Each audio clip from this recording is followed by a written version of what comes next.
संख्या रेखा पर वर्गमूल 5 को प्रदर्शित करना। आइए संख्या रेखा पर वर्गमूल 5 को किस प्रकार प्रदर्शित किया जा सकता है इसको समझते हैं। तो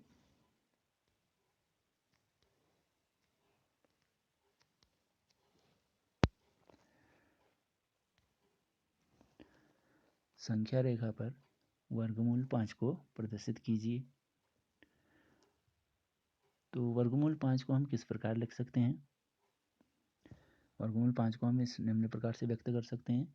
तो वर्गमूल 5, तो 5 में से हमने 1 को अलग लिख दिया, फिर धन 4, तो 1 में 4 जोड़ने पर कितना आता है? 5। तो फिर बराबर किया, तो वर्गमूल के अंदर 1 किसका वर्ग होता है? 1 का ही वर्ग होता है। उसके बाद फिर 4 किसका वर्ग होता है? 4 2 का वर्ग होता है। तो 2 का वर्ग करेंगे 4, 1 का वर्ग करेंगे 1, 4 और 1 5। तो इस प्रकार से व्यक्त किया जा सकता है। अब हमने इस रूप में क्यों बनाया है 1 का वर्ग धन 2 का वर्ग? तो आइए हम समकोण त्रिभुज में जाते हैं। इधर हमारा एक समकोण त्रिभुज बना हुआ है जिसमें ये समकोण का निशान लगा हुआ है त्रिभुज में। ये समकोण कहाँ पर बना है? ये इधर पर ये समकोण है, इधर पर समकोण बना है। तो समकोण के सामने की भुजा कर्ण कहलाती है, और जो ये खड़ी भुजा है ये लंब कहलाती है, और जो ये नीचे है सीधी भुजा ये आधार कहलाती है। तो समकोण त्रिभुज हमारे पास। समकोण त्रिभुज के बारे में हम जानते हैं कि इसकी क्या विशेषताएं होती हैं। तो समकोण त्रिभुज में पाइथागोरस प्रमेय, समकोण त्रिभुज में पाइथागोरस प्रमेय, यह समकोण त्रिभुज में पाइथागोरस प्रमेय क्या होता है? कर्ण का वर्ग बराबर आधार का वर्ग धन लंब का वर्ग। तो चित्र में हम देख रहे हैं कि कहाँ कर्ण है, कहाँ आधार है, कहाँ लंब है। तो अब इस पाइथागोरस प्रमेय के प्रयोग से हम अपने वर्गमूल 5 को हम इसका उपयोग कर रहे हैं। तो जो वर्गमूल 5 को हमने लिखा, क्या लिखा है वर्गमूल के अंदर? 1 का वर्ग धन 2 का वर्ग। तो हमारे पास हम इसको इस प्रकार भी लिख सकते हैं कि √5 बराबर वर्गमूल के अंदर 2 का वर्ग धन 1 का वर्ग। तो अब हम आधार में हम क्या लेंगे? जैसे पाइथागोरस प्रमेय में है कर्ण का वर्ग बराबर आधार का वर्ग धन लंब का वर्ग। तो हम आधार में यहाँ पर लेंगे 2 और लंब में लेंगे 1। तो इस प्रकार से हम यहाँ पर क्या करेंगे? पाइथागोरस प्रमेय का उपयोग करेंगे। तो इधर पहला चित्र बना हुआ है। इधर संख्या रेखा पर वर्गमूल 5 को प्रदर्शित करना है, तो सबसे पहले हम संख्या रेखा बनाते हैं। तो ये हमारी संख्या रेखा बनी हुई है। इसमें ठीक बीच में जीरो है, ठीक बीच में जीरो है। जीरो के दाईं ओर धनात्मक संख्या और बाईं ओर ऋणात्मक संख्याएं हैं। तो इसमें हमने क्या किया है? 1-1 सेंटीमीटर पर बिंदुओं को प्रदर्शित किया गया है। 1-1 सेंटीमीटर की दूरी पर बिंदुओं को संख्या रेखा में प्रदर्शित किया गया है। और आधार में हमारे पास दूरी, आधार ये 2 दूरी ली है, 2 इकाई की दूरी ली है। उसके बाद बिंदु 2 पर, जहाँ पर बिंदु 2 है वहाँ पर समकोण की रचना करी हमने। समकोण की रचना किस प्रकार से करते हैं हम पिछली कक्षा में पढ़ चुके हैं। बिंदु 2 पर समकोण की रचना करी है। उसके बाद फिर ये जो बिंदु 2 पर समकोण बनाता है, तो जो ये लंब भुजा आती है, यानी कि ये जो लंब भुजा है, इसमें हम बिंदु 2 से, हमारे पे ऊंचाई कितनी है, यहाँ लंब कितना है 1 है, तो हम बिंदु 2 से 1 सेंटीमीटर का चाप उस खड़ी वाली भुजा में काटते हैं। तो ये चाप जहाँ पर कटता है उसको हम, ये चाप इधर पर कट रहा है, तो इस बिंदु को हम क्या करते हैं यहाँ अपने जीरो वाले बिंदु से मिला देते हैं। तो अब ये हमारे पास जो त्रिभुज बन गया है, 0 पर एक बिंदु है, 2 पर एक बिंदु है, और ये ऊपर 1 सेंटीमीटर का चाप कटा है। तो इन 3 बिंदुओं को मिलाकर एक त्रिभुज बनता है। तो इस त्रिभुज में हमारे पास आधार है 2, लंब है 1, और जो ये त्रिभुज में तिरछी भुजा है कर्ण, जिसमें √5 लिखा है। तो ये √5 कैसे आया है? ये यही पाइथागोरस प्रमेय का प्रयोग किया। तो हमने पहले लिखा था कि √5 को किस प्रकार लिख सकते हैं, ये √5 को किस प्रकार लिख सकते हैं? √2 का वर्ग, वर्गमूल के अंदर 2 का वर्ग धन 1 का वर्ग। दो हमने आधार लिया है, एक हमने लंबभुज या उसकी ऊंचाई है, तो इसको हल करते हैं तो क्या आता है, वर्गमूल 5 आता है। तो ये जब 1-1 सेंटीमीटर पर हम बिंदुओं को प्रदर्शित करते हैं तो इस प्रकार से चित्र बनाने में हमारे पास कठिनाई होती है। अब ये वर्गमूल 5 दूरी कौन सी हुई, 0 से इस बिंदु तक की दूरी वर्गमूल 5 है। ये हमने पाइथागोरस प्रमेय के प्रयोग से देख लिया कि वर्गमूल 5 आती है ये दूरी। तो अब 0 को केंद्र मानकर हम इतनी दूरी का, ये जो हमारा कर्ण आया है वर्गमूल 5, इस दूरी का हम चाप खींचते हैं।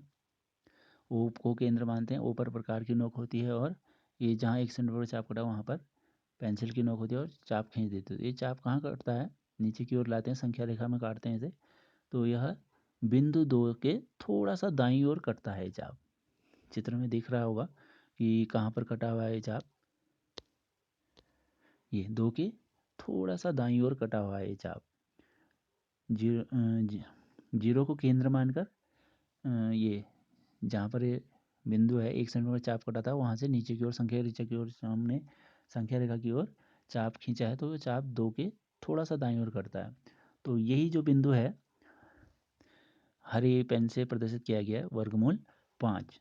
तो ये हमारा संख्या रेखा पर संख्या रेखा पर हो गई वर्गमूल 5। क्योंकि हमने ये 1-1 सेंटीमीटर पर बिंदुओं को प्रदर्शित किया है तो ये चित्र हमें छोटा दिखाई दे रहा है। और जब हम ये समकोण वाली लंब भुजा में 1 सेंटीमीटर चाप काटते हैं तो प्रकार में 1 सेंटीमीटर नापना थोड़ा कठिन हो जाता है, क्योंकि वो 1 सेंटीमीटर की दूरी सही से एडजस्ट नहीं हो पाती है। तो अब हम क्या करते हैं, इस चित्र को दूसरे तरीके से बनाते हैं। अब हम अपने पैमाने को थोड़ा बदल देते हैं, क्योंकि 1 सेंटीमीटर पर 1 सेंटीमीटर पैमाना लेने पर हमारे चित्र बनाने में थोड़ा सा कठिनाई आ जाती है। तो अब हम क्या करेंगे, 2 सेंटीमीटर पर 1 इकाई पैमाना लेंगे। तो नीचे एक चित्र बना हुआ है,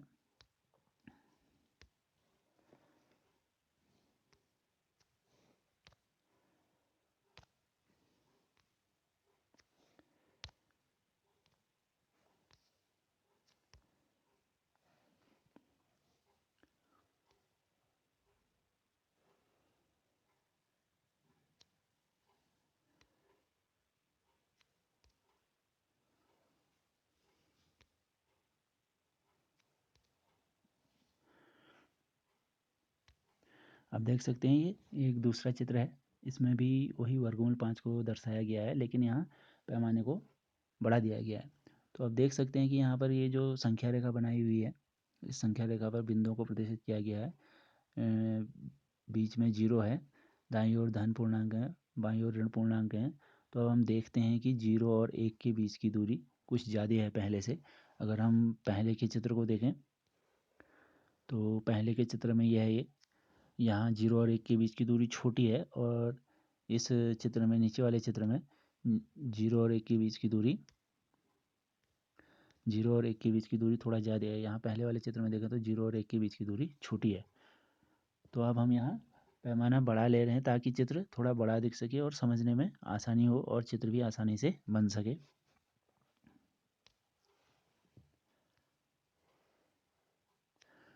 तो सबसे पहले क्या करते हैं, हम वही एक संख्या रेखा बनाते हैं। अब किस प्रकार से बनाएंगे, 2 सेंटीमीटर पर 1 इकाई, ये चित्र में देख रहे हैं बी बिंदु है, बी बिंदु पर 0 लिखा हुआ है, फिर बी से दाईं ओर 2 सेंटीमीटर पर 2-2 सेंटीमीटर पर निशान लगाए जाएंगे। बी पर 0 है, 0 के बाद 2 सेंटीमीटर दूरी पर 1 है, फिर 1 से फिर 2 सेंटीमीटर दूरी पर हमने 2 लिया हुआ है, फिर 2 से फिर 2 सेंटीमीटर दूरी पर 3 लिया हुआ है। इसी प्रकार 0 के बाईं ओर भी, यानी कि जो हमने संख्या रेखा बनाई है उसमें 2-2 सेंटीमीटर की दूरी पर बिंदुओं को प्रदर्शित किया है और इस तरह से संख्या रेखा बनाई है। अब हम फिर पुनः क्या करते हैं, हम हमारे पास क्या था, वर्गमूल 5 बराबर था, वर्गमूल 5 बराबर क्या था, 2 का वर्ग धन 1 का वर्ग, इस पूरे का वर्गमूल। तो ये जो 2 का वर्ग है ये हमारा आधार था, और ये जो 1 है ये लंबाई या ऊंचाई थी। तो सबसे पहले हम इस संख्या रेखा में आधार 2 लेते हैं, तो कहाँ लेंगे, 0 से 2 तक का की दूरी हमारा आधार हो गया, यानी बी से ए तक। चित्र में देख सकते हैं 0 पर बी लिखा हुआ है और 2 पर ए लिखा गया है। तो ये ए बी दूरी हमारे पास 2 मात्रक है। तो हमारा आधार 2 हो गया। तो फिर आधार में 2 है तो ऊंचाई कितनी है, 1 है। तो अब ये कहाँ आएगी, समकोण त्रिभुज, ये पाइथागोरस में समकोण त्रिभुज में प्रयोग की जाती है। तो अब हम बिंदु ए पर, इस बिंदु ए पर समकोण की रचना करेंगे। समकोण की रचना किस प्रकार से होती है हम जानते हैं, पिछली कक्षा में अध्ययन कर चुके हैं। तो चित्र में दिखाया गया है, एक चाप लेकर एम एन चाप खींचा है, ए को केंद्र मानकर एम एन चाप खींचा है। फिर ये जितनी दूरी का चाप है एम को केंद्र मानकर पी एक चाप करता है, फिर पी को केंद्र मानकर क्यू एक चाप करता है, फिर पी और क्यू दोनों को केंद्र मानकर बिंदु आर पर ये 2 चाप इस तरह से करते हैं। फिर जहाँ ये आर पर चाप कटे हैं इनको दोनों को बिंदु ए से मिला देते हैं। तो ये हमारा बन जाता है समकोण। तो अब इस समकोण यानी खड़ी वाली भुजा में हमें कितना चाप काटना है, 1 सेंटीमीटर यानी कि 1 मात्रक का या 1 इकाई का। तो वह एक हमारा कितना होगा, वह एक होगा हमारा ये 0 से 1 तक का की दूरी 1 मात्रक हमारा 1 इकाई है। अब यहाँ 1 सेंटीमीटर नहीं लेंगे, 1 सेंटीमीटर हमने पैमाना नहीं लिया था क्योंकि हमने 2 सेंटीमीटर पर 2-2 सेंटीमीटर की दूरियों पर बिंदुओं को दिखाया हुआ है। तो हमारा 2 सेंटीमीटर पर ये 1 इकाई बनेगा। तो अब हम ए को केंद्र मानकर ए आर भुजा में, यह है ए आर भुजा, बिंदु ए यहाँ नीचे है, ए आर भुजा में क्या करेंगे, 1 सेंटीमीटर का चाप खींचते हैं। ए को केंद्र मानकर 1 सेंटीमीटर का चाप करते हैं। वो चाप कहाँ कट रहा है, बिंदु सी पर कट रहा है। तो अब बिंदु सी को हम क्या करेंगे, बिंदु सी को बिंदु बी से मिला देते हैं। तो हमारा अब समकोण त्रिभुज बन जाता है ए बी सी। ए पर समकोण बन गया और ए बी की दूरी होगी हमारे पास, ए बी हो गया कितना 2, इसका आधार 2 हो गया। और ए सी कितना हो गया, ये ऊंचाई में जो लंब था हमारा 1 सेंटीमीटर। और अब जो हमारा बी सी आएगा वो कहाँ से आएगा, पाइथागोरस प्रमेय का प्रयोग करते हुए। तो ये कर्ण है, तो कर्ण का वर्ग बराबर क्या होता है, आधार का वर्ग, आधार में 2 है, 2 का वर्ग धन 1 का वर्ग, यहाँ बी सी का वर्ग लगाएंगे तो पाइथागोरस प्रमेय। तो 2 का वर्ग हो गया 4 और धन 1 का वर्ग हो गया 1, 4 और 1 जोड़ दिया 5। अभी बी सी का वर्ग बराबर 5 आ गया। तो हमें तो बी सी ज्ञात करना है। तो बी सी में से वर्ग हटाएंगे तो 5 में क्या लगेगा, वर्गमूल। तो बी सी का वर्ग बराबर आ गया 5 आ गया। तो अब हम बी सी मान ज्ञात करना है, तो बी सी से वर्ग हटाएंगे तो वर्ग का उल्टा होता है वर्गमूल। तो 5 में वर्गमूल लग जाएगा। तो ये बी सी जो दूरी आ गई हमारी, कितनी दूरी आ गई, वर्गमूल 5 दूरी आ गई। अब हमें तो ये तो हमारी बी सी एक कर्ण है। तो हमें इस इतनी दूरी को कहाँ दिखाना है, संख्या रेखा पर दिखाना है कि ये संख्या रेखा पर कहाँ पर आएगी ये दूरी, या वह वर्गमूल 5 संख्या रेखा पर कहाँ पर होगा। तो अब हम बी सी दूरी को प्रकार में नाप लेते हैं और बी को केंद्र मानते हैं, बी पर प्रकार की नोक रखते हैं और सी पर पेंसिल की नोक। तो बी को केंद्र मानकर सी से नीचे संख्या रेखा की ओर चाप खींचते हैं। तो ये सी से खींचते हुए चाप संख्या रेखा को बिंदु डी पर काटता है। तो ये कितनी दूरी थी हमारी बी सी, वर्गमूल 5। तो ये बिंदु बिंदु डी पर कट रहा है। तो यही जो बिंदु डी है हमारा कितना है, वर्गमूल 5 कहलाएगा, क्योंकि बी सी दूरी जितनी है वही चाप नीचे की ओर कटा है, बिंदु डी पर आया हुआ है। तो यानी कि बी सी के बराबर हो गया हमारा, बी सी के बराबर कौन हो गया, बी डी। और बी सी आया था वर्गमूल 5, तो ये दूरी हो गई वर्गमूल 5। तो बी डी दूरी होगी वर्गमूल 5 और ये बिंदु डी क्या कहलाएगा, वर्गमूल 5 को दिखाएगा। जैसे बिंदु बी दिखा रहा है 0 और उसके बाद बिंदु ए दिखा रहा है 2 दूरी को, इसी प्रकार अब बिंदु डी पर जो चाप कटा है वो कितना दिखाएगा, वर्गमूल 5 को। तो इस प्रकार से हमने संख्या रेखा पर वर्गमूल 5 को प्रदर्शित किया है। अब ये वर्गमूल 5 का मान कितना हो सकता है,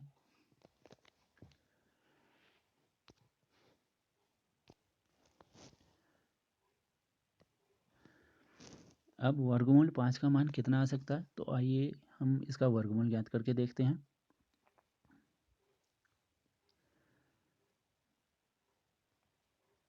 पाँच, अब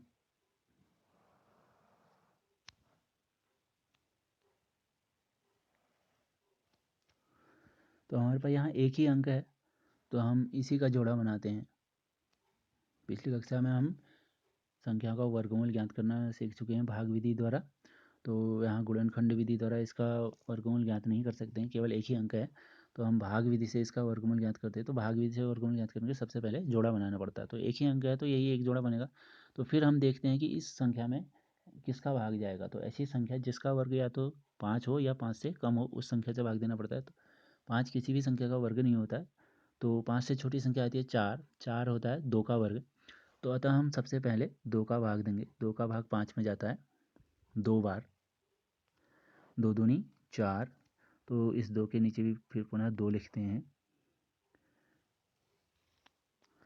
तो 5 में से भाग देने के बाद घटाया जाता है, 5 में से 4 घटाया 1, और यहाँ ये बाईं तरफ 2 और 2 ये जुड़ जाते हैं, इनका योग हो जाता है। तो अब हमारे पास यहाँ शेषफल में 1 बच गया और भाजक में 4 है। 4 का भाग 1 में नहीं जाता, तो क्या होगा, भागफल में यहाँ दशमलव लगेगा।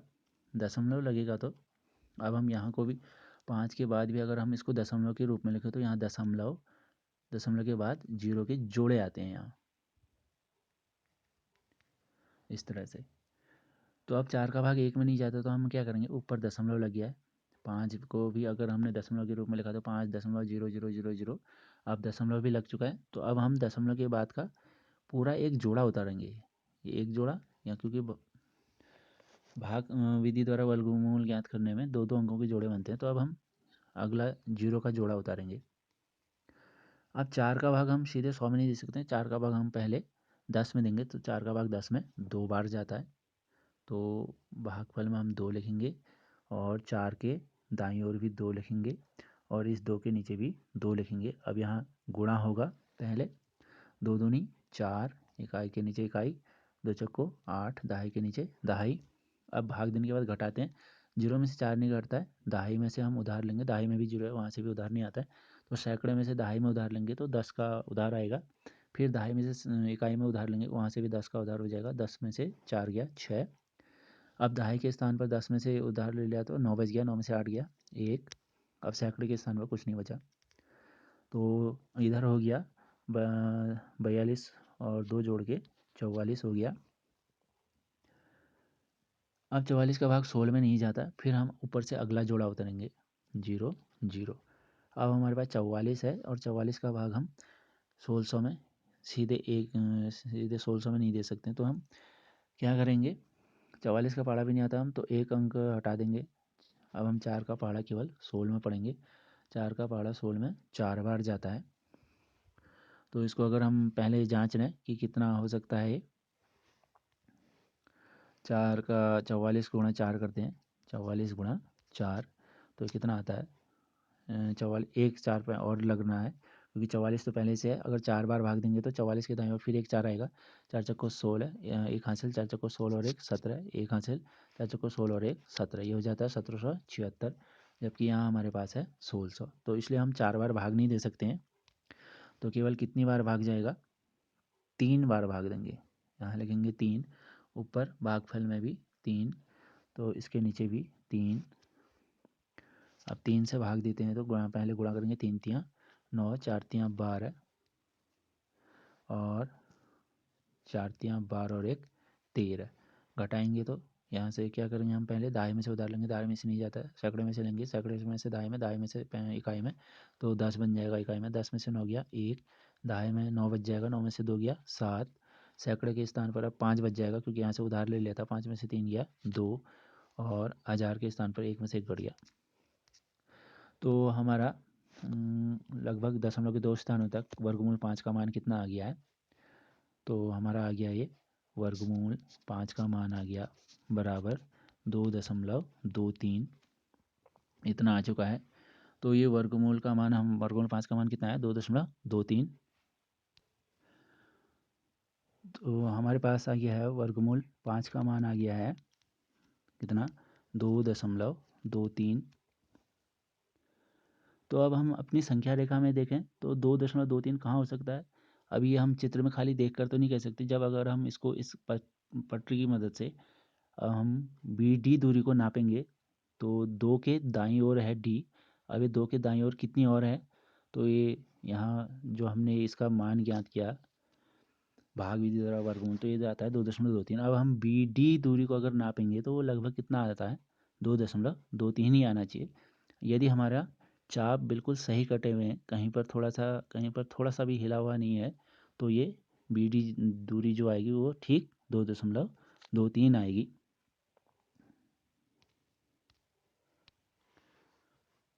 आइए हम कैलकुलेटर की मदद से देखते हैं कि वर्गमूल 5 का मान कितना आता है। तो यहाँ वर्गमूल 5 लाना है हमने, तो हमारा वर्गमूल है यह वर्गमूल, इसके अंदर लिखते हैं 5। तो वर्गमूल 5 का मान आ गया हमारे पास कितना, ये आ चुका है हमारे पास वर्गमूल 5 का मान। कैलकुलेटर की मदद से देखा तो 2.23, ये दशमलव की ज़्यादा अंकों तक आ रहा है, हमने केवल 2 अंकों तक निकाला था, तो ये ठीक उतना ही आ रहा है।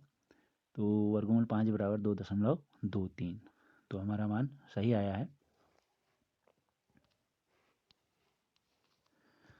तो वर्गमूल 5 का मान आया है 2.23, ये हमने कैलकुलेटर की मदद से देख लिया। चलो अब हम इसे देख लेते हैं कि नेट में सर्च कर लेते हैं कि इसका मान कितना आ सकता है। तो नेट में भी सर्च करके देख लेते हैं वर्गमूल 5 का मान कितना आता है।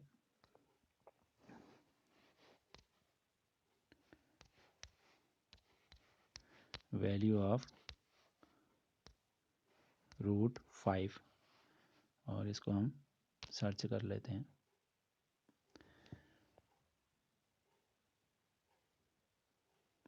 तो ये आ गया है यहाँ पर, ये वर्गमूल 5 की वैल्यू ये दिखाई दे रही है हम आपको। वर्गमूल 5 बराबर, देख सकते हैं ये वर्गमूल 5 बराबर, ये यहाँ पर ये वैल्यू यहाँ ये लिखी हुई है 2.2360। और ये देख सकते हैं कैलकुलेटर द्वारा √5 की वैल्यू आई थी 2.2360। ठीक वही दूरी, सॉरी दूरी नहीं, वर्गमूल 5 का मान कहने का मतलब है 2.2360। और ठीक यही दूरी कहाँ आई हुई है, जब हमने नेट में सर्च किया हुआ है। तो ये √5 की वैल्यू 2.2360, आई को डैश डैश किया हुआ है। और ये कैलकुलेटर इसमें कहाँ तक दिखा रहा है, कैलकुलेटर जितना कैलकुलेट कर सकता है उसके अनुसार ये दशमलव के 1 2 3 4 5 6 7 8 अंकों तक दिखा रहा हुआ है। तो इस प्रकार से वर्गमूल 5 का मान कितना है, 2.23। तो